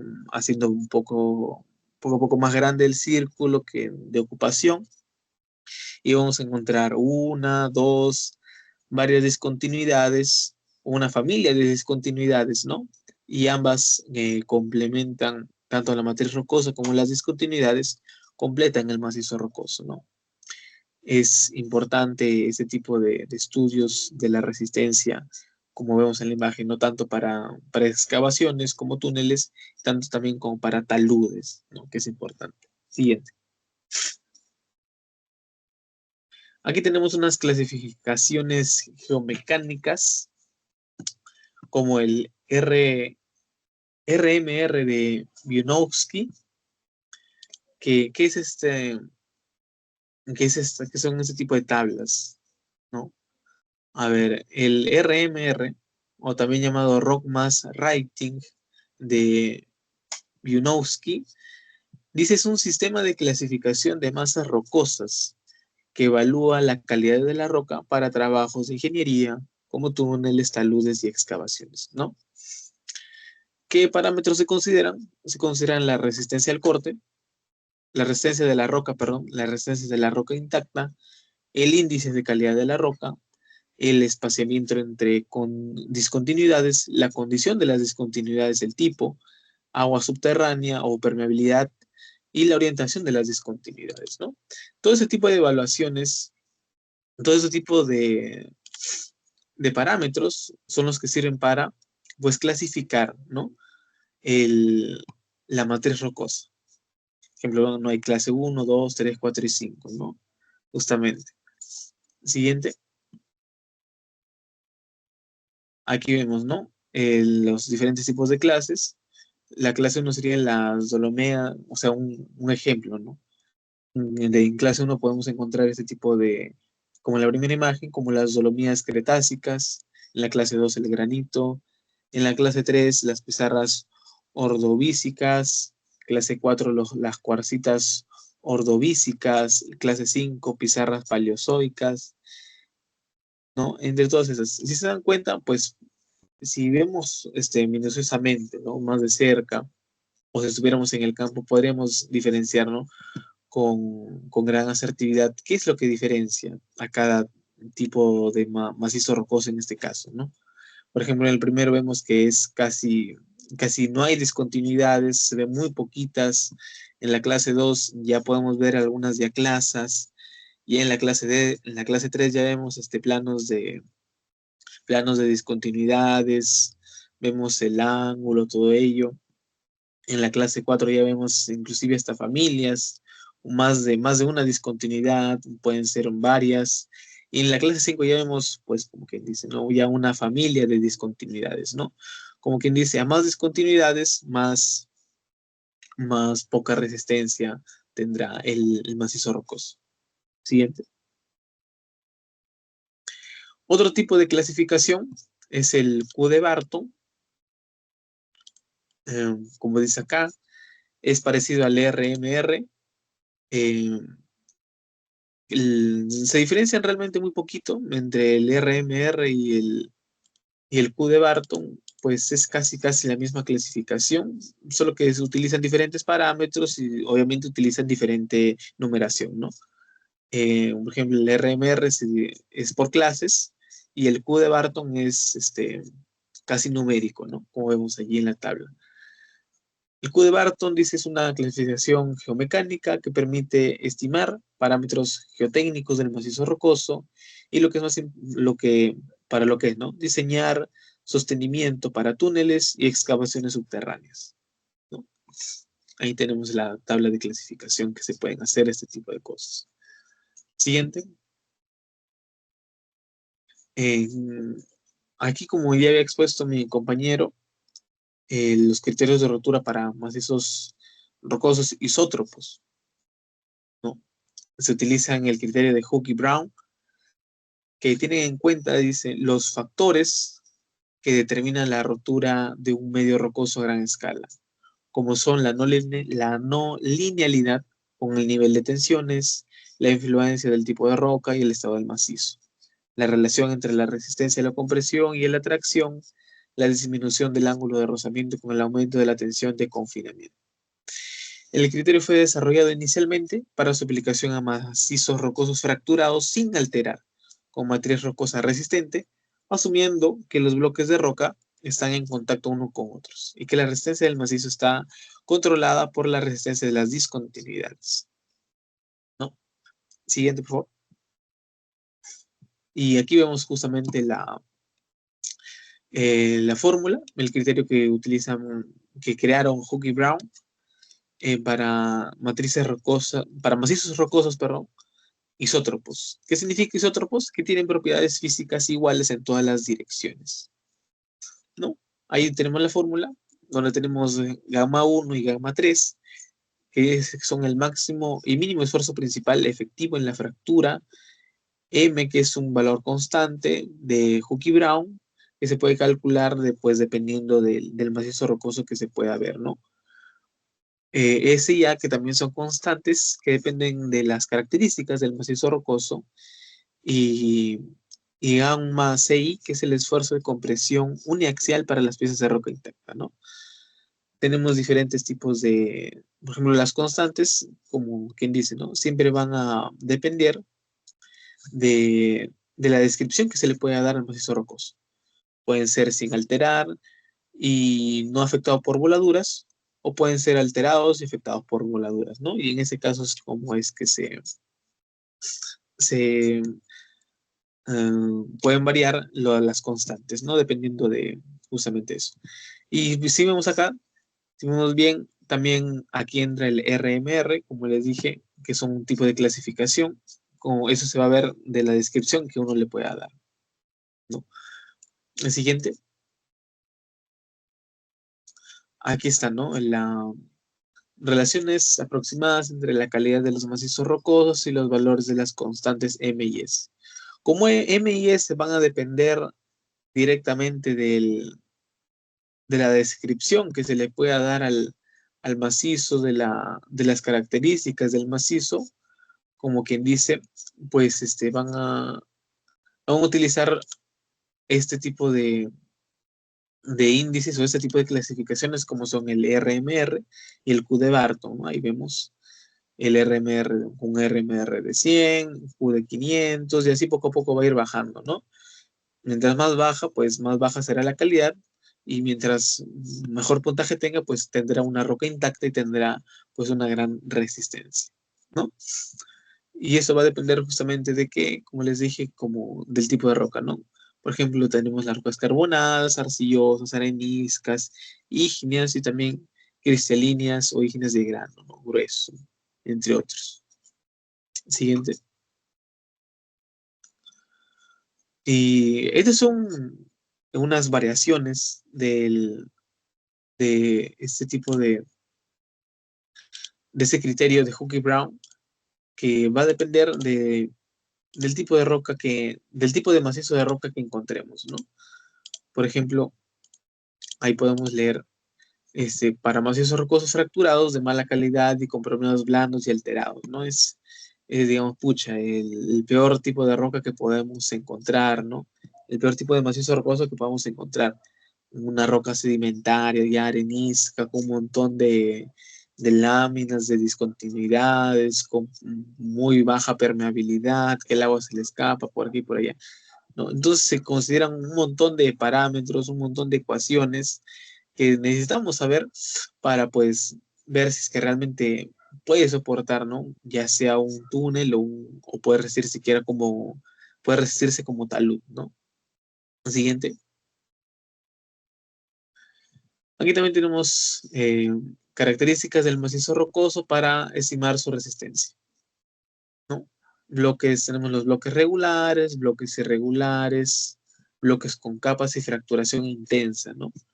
Y justamente va a ser muy buena, media, pobre o muy mala, pues justamente para estimar su resistencia, ¿no? Ese tipo de clasificaciones se dan de acuerdo a las caracterizaciones que le demos al macizo rocoso y también gracias a los criterios de Hooke y Brown o también por los ensayos mismos de laboratorio que se le puedan hacer.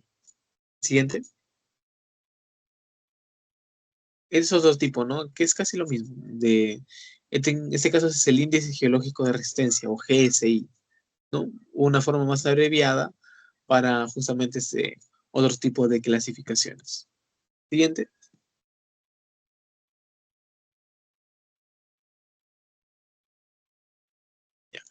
Ya vimos los isótropos, los macizos rocosos isótropos, ahora vamos a ver los macizos rocosos anisótropos.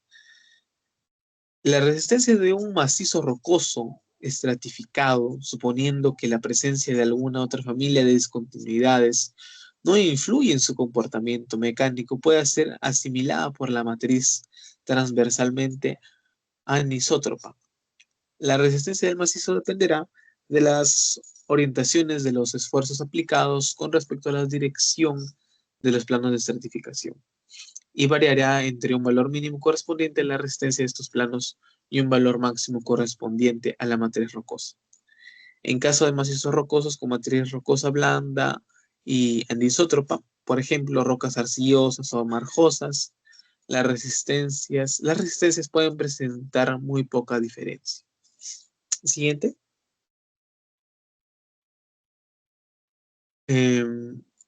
Como bien dijimos, los macizos rocosos isótropos son las que tienen iguales propiedades en cualquier dirección en la que se mide. En cambio, los anisótropos son los que tienen diferentes propiedades o inclusive se pueden inclusive medir, ¿no? Diferentes resistencias dependiendo de la dirección en la que se mida, ¿no? Como decía la anterior diapositiva, todo dependerá del ángulo o la dirección de la línea de discontinuidad, ¿no? Por ejemplo, supongamos, ¿no? Un macizo rocoso grande que queramos medir, tiene una discontinuidad casi diagonal, ¿no? ¿Y cuál va a ser? ¿Eso qué quiere decir? Que justamente su dirección va a ser de acuerdo a ese ángulo, a esa discontinuidad que es casi eh, en todo el ángulo que se refiere, ¿no? En el caso de macizos rocosos anisótropos, se utiliza el criterio de Moore-Coulomb, ¿no? ¿Qué es el criterio de Moore-Coulomb? Aquí lo vemos, aquí está. Es un modelo que describe cuando un material falla bajo un esfuerzo comúnmente, que es mayormente usado justamente en la mecánica de rocas que estamos explicando, y se basa en la relación entre el esfuerzo cortante y el esfuerzo normal en el plano dentro del material, ¿no? Ahí, como vemos, se considera más que todos los esfuerzos máximos y mínimos, y casi tiene mucha relación con el criterio de Hooke y Brown, pero como quien dice, ¿no? Hooke y Brown es para, que se entienda, ¿no? Hooke y Brown es para macizos rocosos isótropos, y el criterio de Moore-Coulomb es para macizos rocosos anisótropos, ¿no? Y por eso es que justamente los anisótropos, al tener diferentes propiedades, dependiendo de la dirección en la que se mida diferentes resistencias, pues se tiene que tener más detalles justamente de ese tipo de ese macizo, ¿no? Del ángulo de las discontinuidades, sus criterios de rotura, el ángulo de fricción, la rugosidad. Es un montón de criterios que hay que tener, ¿no? Para este tipo de cosas, porque justamente es diferentes parámetros que hay que tener en cuenta, porque justamente al ser anisótropo, pues no sabemos que, cuál es su resistencia en las diferentes direcciones en las que lo queramos medir, ¿no? Siguiente, por favor. Justamente aquí tenemos, ¿no?, la resistencia de 2 a 3 familias de discontinuidades. Ese tipo de gráficas se pueden realizar dependiendo de la fórmula que se quiera, por ejemplo, perdón, del criterio que se desea utilizar, por ejemplo, el de Fouquet-Brown o el de Maurer-Coulomb, dependiendo, ¿no?, del macizo rocoso, sus discontinuidades, sus ángulos de incidencia de la carga y del plano, ¿no? Familias de discontinuidades a 90 grados, casi como una cruz o una X dependiendo, y también tenemos el gráfico, ¿no?, de inclusive hasta 3 familias de discontinuidades a 60 grados cada uno, ¿no? En este caso, obviamente, es ¿cómo se llama? Modulado, ¿no? Difícilmente vamos a poder encontrar familias de discontinuidades a 90 grados exactos o inclusive a 60, ¿no? Siguiente. Aquí vemos algo mucho más realista, como lo que son, pueden ser hasta 4 familias de discontinuidades, que es casi lo más común, en diferentes direcciones, ¿no? En diferentes direcciones y en diferente rotación que podemos encontrar, ¿no? Y se forman ese tipo de gráficas que responden a la resistencia normal, ¿no?, de esfuerzo que se le puede aplicar. Siguiente. Ya. Y aquí tenemos lo que iba diciendo, la deformación. La deformación se llega a ver cuando existe un esfuerzo, ¿no? Si leemos, dice, la deformabilidad de un macizo rocoso viene a estar dada por las relaciones entre los esfuerzos aplicados, lo que se había dicho, y las deformaciones producidas, que va a quedar definida por el módulo de deformación que relaciona la tensión y el esfuerzo con la deformación. Justamente lo que había expuesto mi compañero anteriormente, ¿no? Muy parecido. Con el módulo, ahí tenemos la fórmula también, donde E es el módulo de deformación del macizo, EI el módulo de Young de la matriz, KN es la rigidez de las discontinuidades, sí, siendo ese el espaciado entre las discontinuidades, ¿no? Siguiente. También tenemos los famosos ensayos in situ, que vamos a ver que son muy interesantes. In situ, ¿qué significa? O sea, en el mismo lugar del macizo rocoso que se quiera, pues, estudiar, ¿no? O calcular su resistencia. Tenemos diferentes tipos de ensayos, como pueden ser la placa de carga, el gato plano y el dilámetro, ¿no? Ahí tenemos las diferentes ventajas y desventajas de utilizar todo este tipo de ensayos. Son un montón de ensayos que se pueden utilizar para, para describir, ¿no? Siguiente.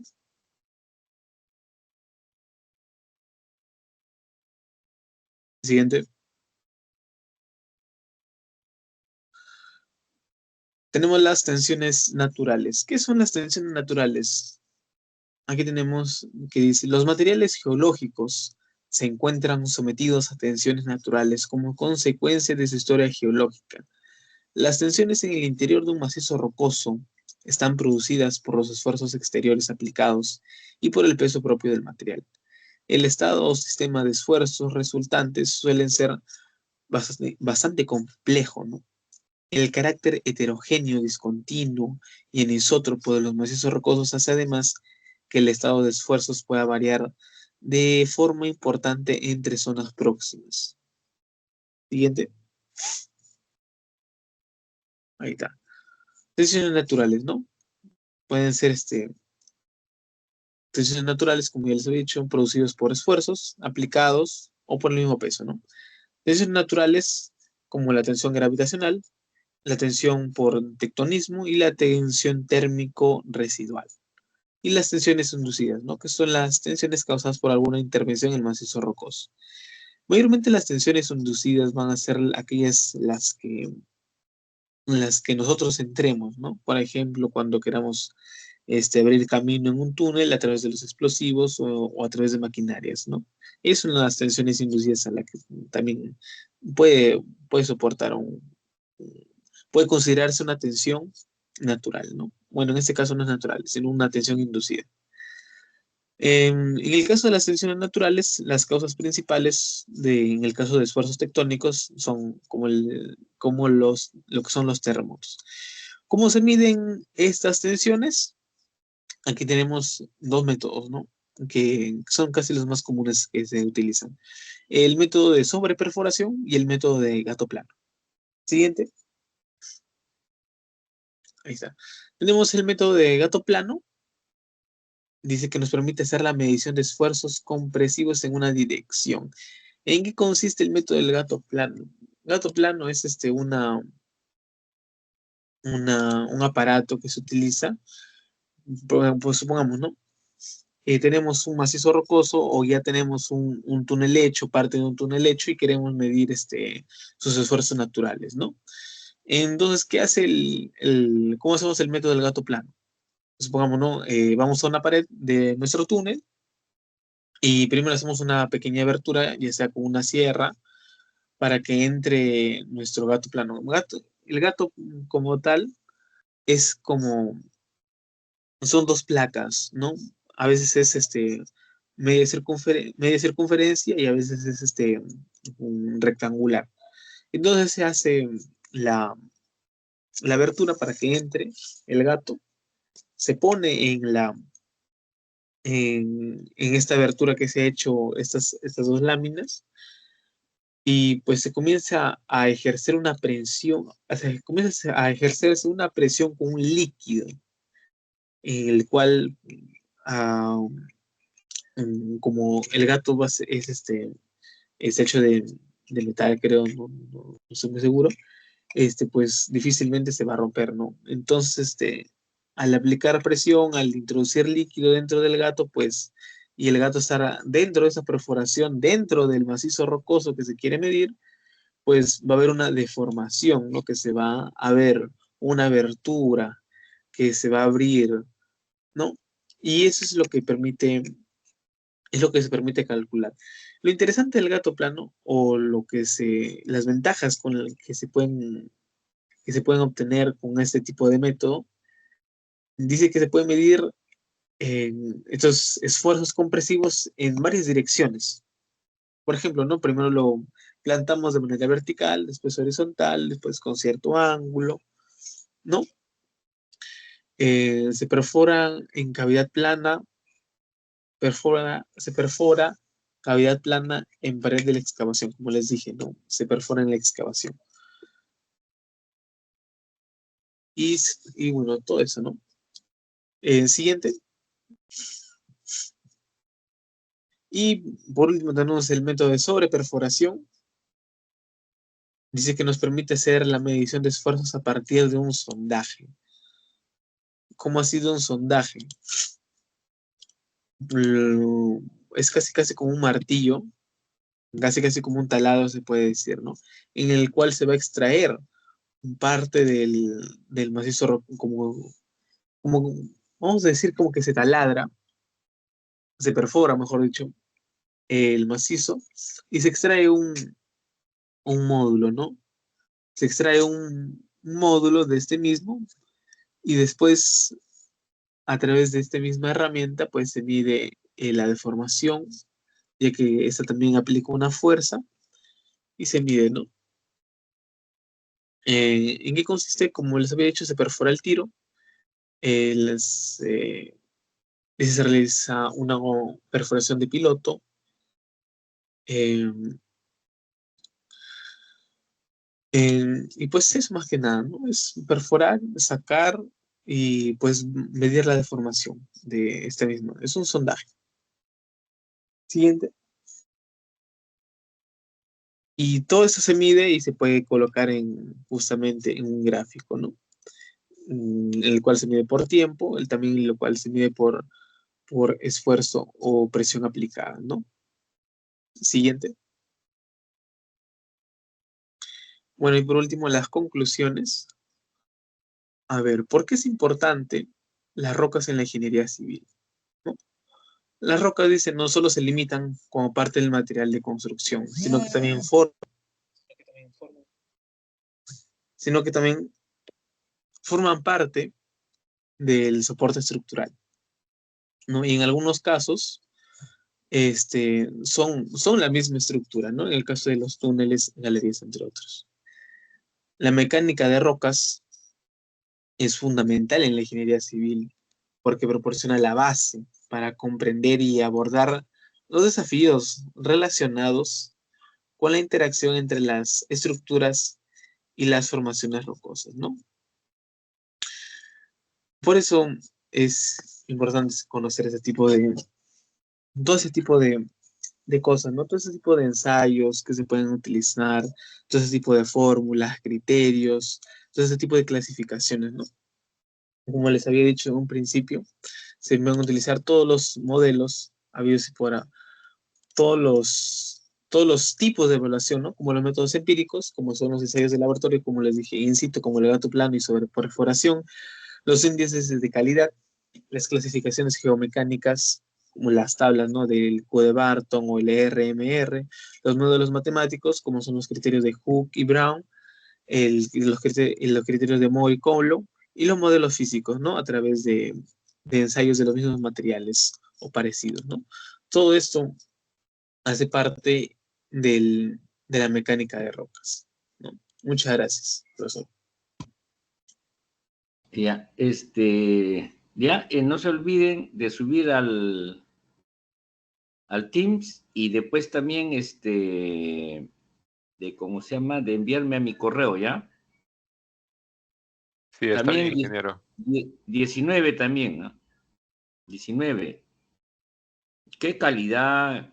Mira, ¿sabe qué es lo que pasa en nuestro país? Tiene que venir Older, tiene que venir empresas, ¿cómo se llama? Francesas, tienen que venir empresas inglesas, tienen que venir empresas americanos, chinos. ¿Por qué?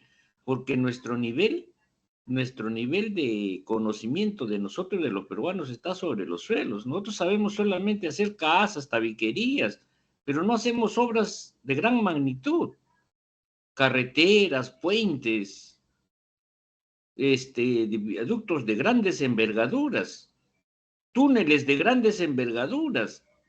Oiga, en esta exposición de suelos y rocas, qué maravilla, que si ustedes dominan esos temas, ustedes pues estarían al nivel de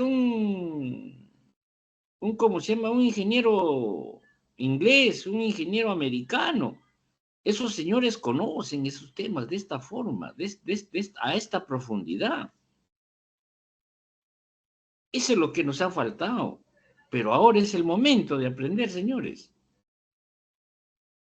¿Ya? Entonces, el 8 van a exponer el 4, el 5 y el 6. ¿Eh? No vaya a ser que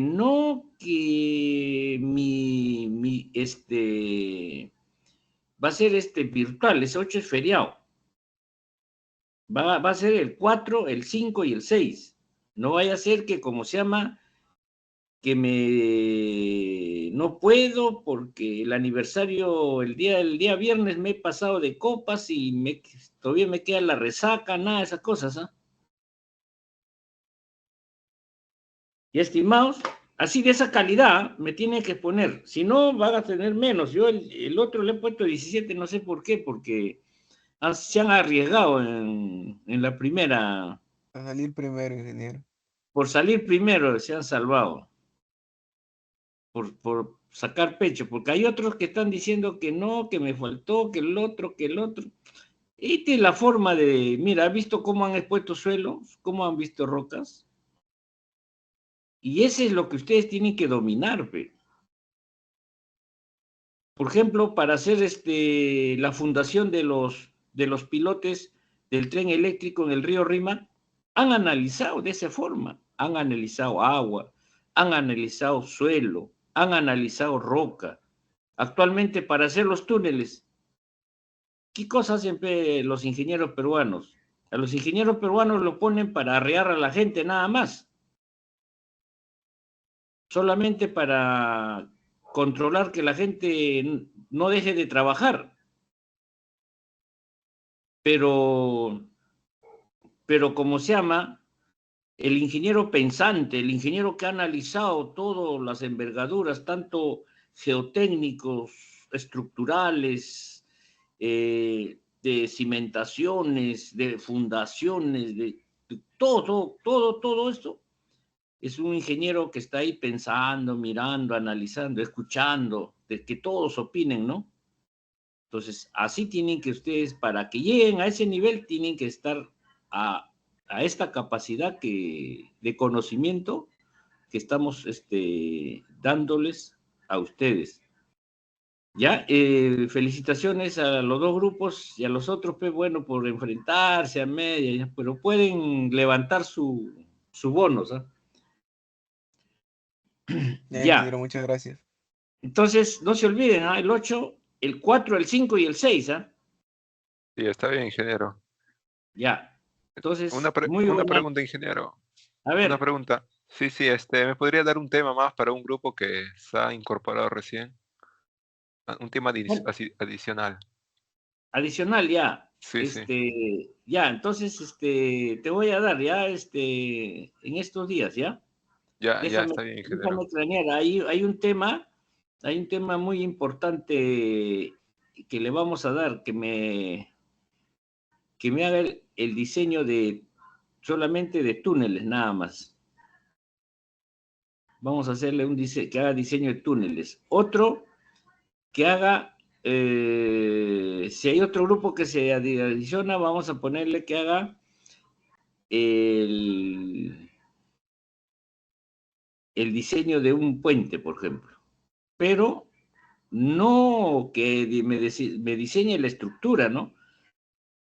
Sino los sobrecimientos, todo lo que es la parte de cimentación, aplicando la geotecnia, ¿no?